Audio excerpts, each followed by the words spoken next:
Sometimes it feels like the sun will never rise, like the birds will never sing again.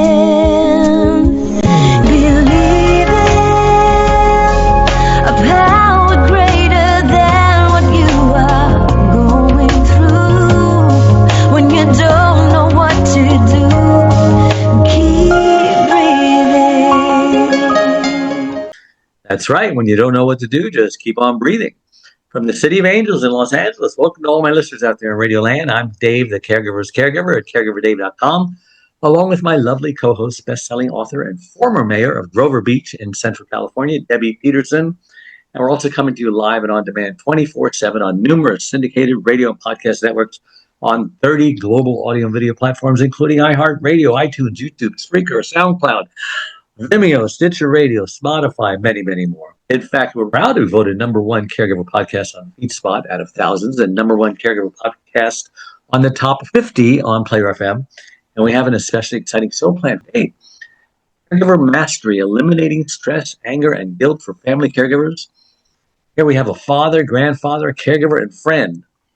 Caregiver Mastery is your guide to peace of mind created by a spousal caregiver who's been there. This show helps family caregivers eliminate the stress, anger, guilt, and resentment come with caregiving. Before we get started, I do want to take this moment to thank my last week's guest, Sally Raymond, a longtime marriage and family therapist who was just receiving her license when her superstar son, John, killed himself in 91. Jeez. Great show. Reminder, you can watch or listen to that show or any of our shows, including this one, on caregiverdave.com or any of the other 30 global video platforms that I mentioned earlier. Okay, enough of that. Rick, so great to have you on the Caregiver Dave show. Thank you. Thank you for allowing me this opportunity. I appreciate it. Oh, the honor's ours. And I always like to ask my guests just who is Rick Henkin and why was he placed on this earth? I'll tell you exactly why I was placed on this earth. Years ago, decades ago, I read a quote by Ralph Waldo Emerson. It's actually on the wall behind me. It's a long quote, but the last two lines are what have always stuck with me. And what it says, if one person has breathed easier because you have lived, this is to have succeeded. And that's really my motto. I know I've succeeded by that definition. I'm sure Debbie has too. I'm sure we all have. Like we all have, whether we know it or not. Yeah. Well, thank you for that. So let's start from the beginning. Okay. How did you become a caregiver? For your wife, right? For my wife, yeah. In 2019, I noticed she was agitated. She had no concentration, no attention span. We'd be watching TV. She'd get up and go do stuff. I'd say, "No, Sonia, wait for the commercial. Come on," because I'd pause it. I wanted to share it with her. And at some point towards the fall, I thought, okay, I need to have her see a doctor. How long did that go on for? This went on for, well, the funny thing is our friends noticed it before I did, even though I lived with her. We'd go to the movies and Sonia would be bouncing around and they all thought she was just stoned, okay? But anyway, so I decided I didn't want to just see her PCP. I wanted somebody who specializes in brain health. So I did some research. I found the Pacific Neuroscience Institute in Santa Monica. They're actually recognized nationally. And I brought Sonia there. And, on the way she's arguing. Did she go willingly? No. On the way she's arguing with me, I don't need this appointment. You need this appointment. There's something wrong with you, And so we get there. And she's given a series of tests. There's different parts of the brain that process differently. And she did okay with those. And the final test was the clock test. I'll assume your listeners may or may not know, but what the clock test is, the person asked you to draw a circle like a clock, draw all the numbers of the clock, which she did just fine. And then he asked her to draw the hands showing 10 to 11. And she just stared at it, literally for about 5 minutes. And she started to cry. I started to cry. And that's when she realized, she has a problem. She was diagnosed at that point with mild cognitive impairment. We were told that It's like a jigsaw puzzle, figuring out what type of dementia it is. So over the course of a few months, she had several CAT scans. In January of 2020, at the age of 65, she finally had an amyloid PET scan, and they diagnosed it as being Alzheimer's. Oh, no. So that's where it all started. And, I dealt with it, initially. I mean, she was still able to take care of herself, do all the activities of daily living. It was her memory. There was a time when she went to the local market and tried to pay with a Target card. And she came home, she was crying, she was embarrassed. Eventually, we had to have her stop driving because she would get lost, even on the way to one of our sons, who she'd been there a zillion times, but she'd get lost. And we have 6 granddaughters. And Sonia went from being their best friend, crawling around on the floor with them, playing dress up and makeup, to being the scary grandma and becoming disruptive to the whole family. Sad. It is sad. For a while, she developed Capgras syndrome, which is named after a French psychologist from the 1920s. It's an irrational belief that the person whose face she recognizes, me, is an imposter. And you can't shake that. We'd be sitting on the sofa, and all of a sudden she'd look at me and say, "Where do you live? Don't you have any friends? I want you out of here before I call the police." And then she'd run next door, tell the neighbors about the strange man in their house. And I'd go take a walk. I'd come back in about 45 minutes, and I'd find her crying, wondering where I'd been, because she had no recollection of what took place. So it created a lot of tension, created, anger at that point. I mean, look, none of us, we never learned how to deal with these situations. There weren't any courses in high school or in college. We're all learning it as we go. And Sonia went to adult daycare that's focused strictly on dementia patients, and they loved her there. She helped them set up the activities, break down the activities, and she'd come home, it'd be a whole different story. We never knew what we were going to get. And one day, my son, we live in a duplex. My son calls me upstairs, and he's telling me about a job he's looking for. His wife is from Oregon, and he tells me the job's in Ashland, Oregon. And my heart just sank. I felt like, I'm being abandoned. And he said it's the hardest decision he ever had to make, his mother or his family. I mean, she was that disruptive. Just so your audience knows, he did not end up moving. What happened, I thought maybe it's time to do something, but I didn't want to do anything because it was easier for me. That just didn't seem right. It seemed disrespectful. I mean, this is my wife. We've been married for over 30 years. So I called up her neurologist, I called up her nurse practitioner, and also her psychologist. And I said, why is it when she's at daycare, she's great. They all love her. And when she comes home, it's a different story. And they said, because at daycare, she has structure, and at home, it's the Wild West. And they all suggested there was possibly time for Sonia to move into a memory care facility. So with them saying that, I felt much more comfortable doing it. And so I moved Sonia. She was there for almost 2 years. Was she a willing recipient? Well, she didn't know what was going on at first. What the the facility told us, we had the family there. We were there for a couple of hours. I introduced her to her room, and they shoot us out at some point. It was like lunchtime. So you guys, just leave. And I would visit Sonia every day. One of the things I tell caregivers is, you need to make friendship with the people that work there, because they're looking after your loved one. I'd go sit in the office of the executive director, the memory care director. We talk about other stuff other than caregiving. We became friends. We exchanged phone numbers. Initially, there was still residual anger, quite honestly, when I visited Sonia. I couldn't stay for more than an hour or so. From who? That dissipated over time. My feelings became much more tender, and she's at home now, and I'm really glad. She actually, I know a lot of caregivers, their respite is to get away from their loved one. Sonia is my respite. I look forward to picking her up after daycare, hanging out with her on the weekends, visiting friends, etc., because then I can forget everything else that's going on and just focus on her. Well, I don't understand what changed that made it okay for her to come back home. Oh, dollars and cents. We had long-term care insurance and it ran out. Reality. Reality. But by that time, she had changed because the disease had regressed. She was much easier to deal with. The Capgras syndrome was gone. Good, And, good. it's like I tell people, as hard as it is, you got to look for the humor as well.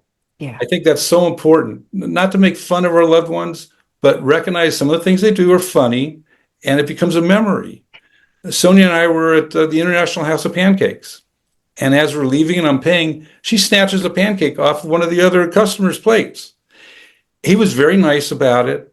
I was embarrassed, of course. Did she run out of pancakes? Is that why she did it? No, we were paying, we were leaving. And what happened was, in my haste to get out, I opened the only alarmed door in the restaurant. So the sirens are blaring. Everybody's looking at me. Sonia's contentedly eating her pancake. It's just, I have to look at that. She didn't get enough, huh? Yeah. It's, whatever the reason was. I've been very grateful wherever we've been, and she does odd things. So people recognize immediately that she's harmless, and they're very nice. I mean, we were at a farmer's market once, and she picked up a toddler who'd wandered a few feet away from the kid's mother. She picked him up and offered him to another woman. And she says, of course, that's not my child. And the mother was so nice. She gave Sonia a hug. Sonia gave her a kiss on the cheek. So I'm grateful for that. So you had long-term care policy, which we always encourage people to get. Yes. Mine is good for, I don't know, like 3 years. How long did yours go before it ran out? Well, you know how they work. It's based on the money that's available. If you have a 2-year policy, and let's say it's $400 a day, if you only need $200 a day, so it lasts for 4 years. It's as long as the money lasts. So caregiving, not caregiving, but facilities are very, She was living there, right? 24 hours? Living there, 24 hours. What were they charging you, or the plan?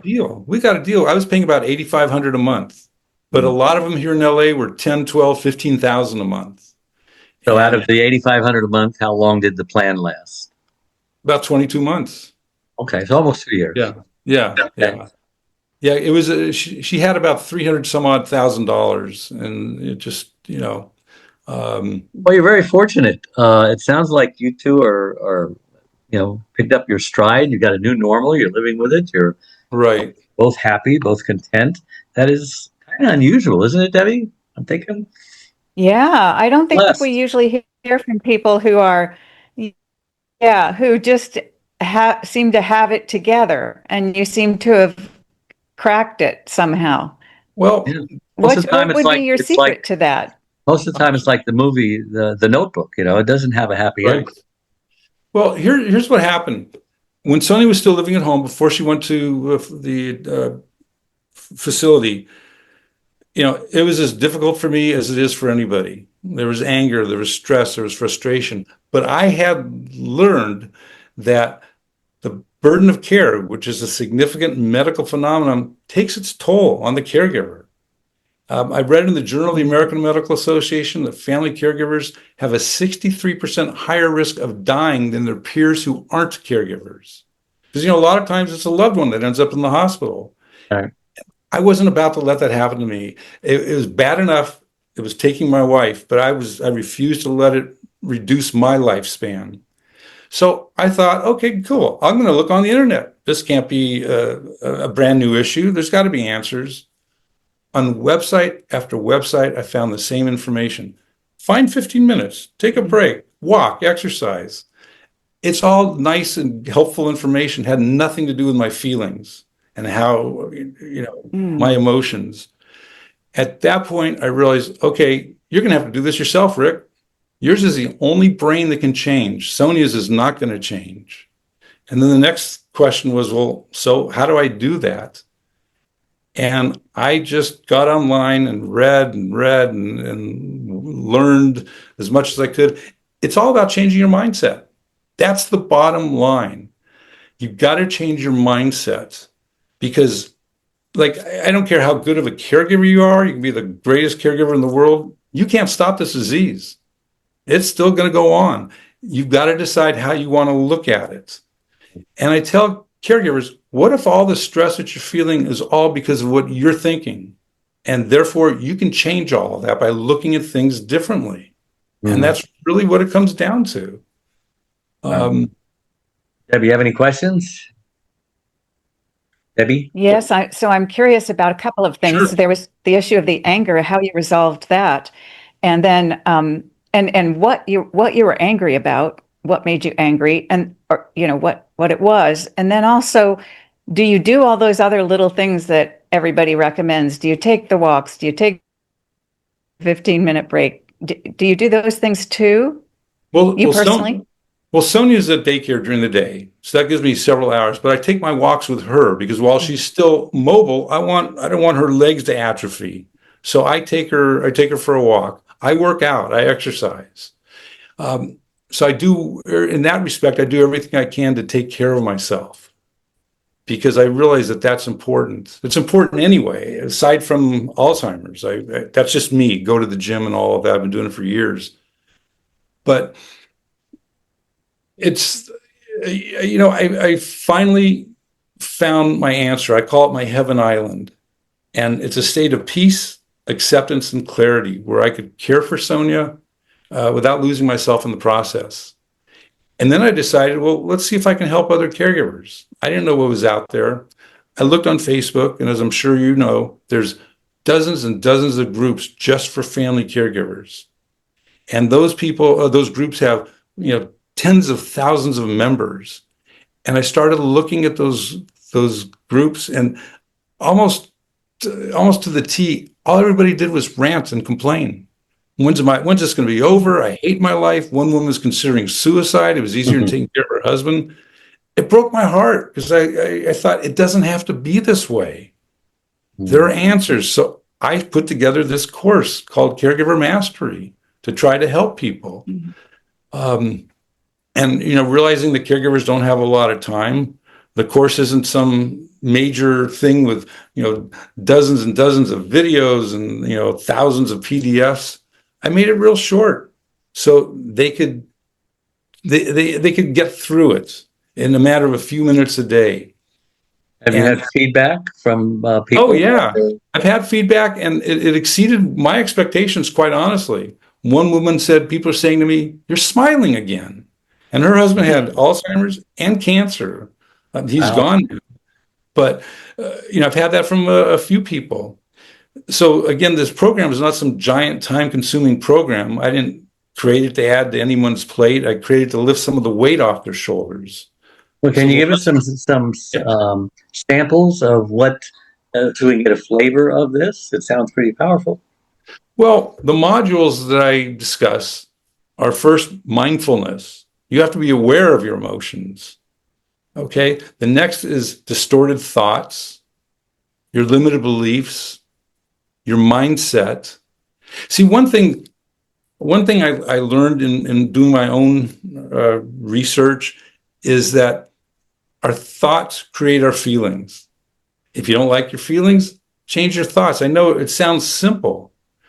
I was driving down the street here in Los Angeles, and I saw a quote that was painted on the wall from Maya Angelou. And it said, if you don't like something, change it. If you can't change it, change your attitude. And I look at everything like that. If I notice I'm starting to get stressed out because of something Sonia's doing, I catch myself and I say, well, what's more important, that I raise my blood pressure or that I just accept it? She's not doing it on purpose. She's not trying to bug me. She's not trying to push my buttons. She doesn't even know what she's doing. So that's one of the lessons. It's a matter of acceptance. And again, the fact is we all have the ability to change our thoughts. And, most of the time the thoughts that come to us are negative thoughts. And that goes back to our caveman days. It was a matter of preservation. You always had to be on the lookout for predators, etc. So your thoughts were more on the negative side. How old are you guys? Pardon me? How old are you guys? I'm 72. She's 71. And so what's the future looking like? Do you know? Yeah, Sony's declining. I mean, we're at a point where most of the time I don't understand what she's saying. It's just gibberish. And she sings to herself. I will hear an I love you every now and then, which is wonderful to hear. but she's not eating as much. I'm trying to, put some weight on her with healthy food. She's losing weight. Yeah, she's losing weight. And a lot of times she's just not engaged. Yeah. What's her weight now? What's she down to? 103. And what's her normal weight? Well, probably around 125. But she's a little shorter, although I don't know if she's shorter or she's just more slumped over, so it looks like she's shorter. She's only 5 feet originally. But yeah. So what's your hope for the future? I mean, how are you handling things? Well, there's no hope for Sonia. I mean, we know what's going to happen. It's just it's a question of when. And I get sad about it. I cry about it. That called anticipatory grief?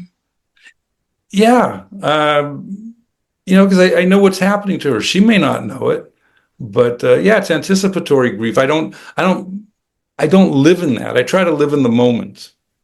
Okay, but there are times when I'm looking at her while she's sleeping, and my tears come because I know what's going to happen. We've been together for 34 years, and between us, we have 3 kids and 6 granddaughters. One thing I learned, one of my sons, I said to him, Mom is never going to see our granddaughters' graduations, hear about their first dates, getting married, being a great grandmother. And he said to me, but the girls aren't going to know that either because she's not going to be around for that for them. And that was a lesson for me that I hadn't thought of, looking at it from another standpoint, from our granddaughter's standpoints. Debbie, you got any more questions?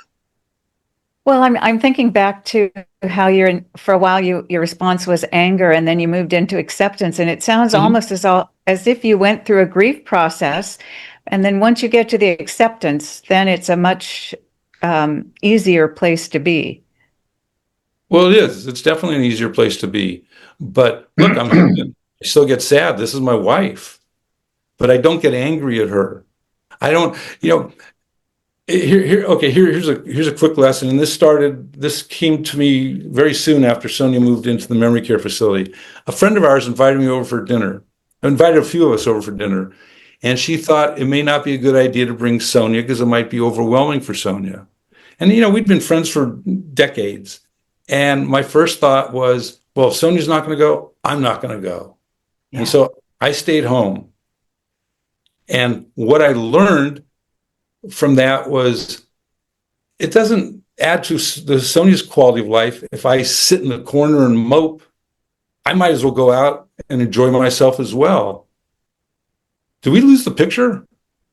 I think we lost Dave for a minute there, but we can go on. Now it's back. Yeah. So, that was a lesson that I learned. And because we live in this duplex, there's a few times where I'll go out without Sonia, and my son will come downstairs and watch her. It's his mom.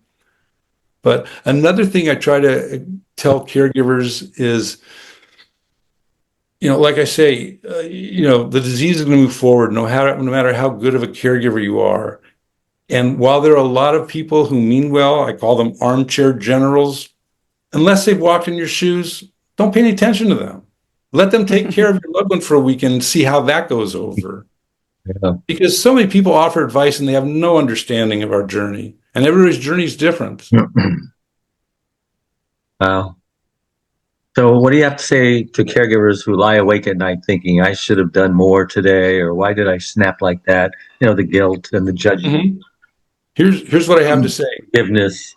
Here's what I have to say. You're doing the best you can. And forgive yourself. Again, nobody taught us how to deal with any of this. One of the things I suggest to people is, what would you say to a friend who is in that same situation? You'd be kind, you'd be caring, treat yourself the same way. Say to yourself the same things you would say to a friend who's in that situation. Can't believe how fast our time has gone today. Rick, how can caregivers reach you if they want to learn more about you or get your book? Okay, my course is at caregivermasterycourse.com. My Facebook group is at facebook.com/groups/4family caregivers, FOR, 4 family caregivers. And if they want to email me, they can. It's Rick at forfamilycaregivers.com. I answer everything if I can help in any way. We're all dealing with the same thing. Yeah. We're all struggling with it. Debbie, how can people reach you? MayorDebbie.com. And if you are interested in the books, it's an Integrity 101 series, and they're available on Amazon. Just Google The Happiest Corruption, Debbie Peterson, Amazon, any of those, and the books will come up. The Happiest Corruption, is that a novel or is that nonfiction? I think it's a story. It's my story. Okay. Yeah. That would be it's a true nonfiction. crime story about what I found out when I was the mayor. Oh, wow. I remember all our live shows become recorded pod and video casts on your favorite platforms. Okay. Hit the like or follow button if you're watching this on any of those platforms. My #1 best-selling book, It's Your Life Too, How to Survive and Thrive as a Caregiver, is available wherever books are sold, and also on my free membership website, caregiverdave.com, as well as my Facebook, Caregiver Dave, where you get a free 30-minute initial coaching call, talk about whatever you're struggling with. You can also, that's enough of that. Hey, excuse me. Definitely going to have to edit that out. Okay, a big thank you to all my listeners out there all over the world for tuning in every Wednesday, making us the #1 caregiver podcast on the internet. So until next week, same time, same channel. Thanks, guys, for coming on. And Debbie, for you, week after week after week. We appreciate you. May God richly bless you all. Bye-bye. One Arm, One Leg, 100 Words, Overcoming Unbelievable Hardships is about Charlene, a stroke survivor. Back in 1996, Charlene was a healthy, normal, very active 52-year-old woman whose amazing talents resemble that of both a Martha Stewart and a Wonder Woman. But all that changed when she suffered a massive stroke that left her severely speech-impaired and paralyzed on the right side. Who am I? My name is David. I've had the privilege of being Charlene's husband since 1975. We had a wonderful, fairy tale, storybook-like courtship that culminated in our marriage a year later. Charlene had just come out of a marriage where after 10 years, she received 2 black eyes and a broken nose by her former husband when he came home high on speed. Charlene believed in no second chances of any kind for abuse, so she left. Finding herself all alone in the world with her 5 and 10-year-old daughters Cynthia Lorraine and Deborah Lynn, she started raising them by herself for the next 2 years. Then fate brought us all together. After falling in love with Charlene, Cindy, and Debbie, our love then produced Rebecca Elizabeth. We had a wonderful, normal life for the next 20 years. But today, things are very different for everyone. How about the reaction of 9-time Grammy and Dove Award recipient, the godfather of contemporary gospel Christian music, Andre Crouch?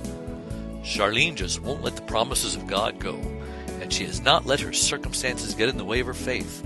She's not just a survivor, she's more than a conqueror, as the Bible states. You'll be encouraged by her testimony, regardless of what you're going through. Available everywhere. Sometimes it feels like the sun will never rise, like the birds will never sing again.